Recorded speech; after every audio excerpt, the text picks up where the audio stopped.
Good afternoon, YouTube. Got my Anycubic Chiron, the 400 by 400 3D printer, printing a cat butt cookie cutter.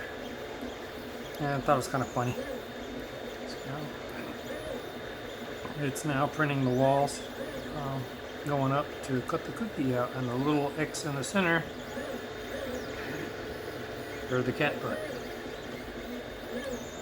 But so far this printer is pretty awesome. I've printed some very large pieces and I'm able to print some jobs where all the pieces fit onto the plate and can organize them out to optimize the print. And I actually picked this one up online and it was on sale. I got it for a little over 50% off. I had started out with a Wanhao Duplicator i3. Picked it up for $75. Somebody thought it was broken, but it just had a clogged nozzle. And just had to blowtorch the nozzle out to fix it. That was my stepping stone. Then I went up to this big one. I knew I wanted to do some larger pieces. But if you have any questions, just post it below. Please like and subscribe. And thanks for watching.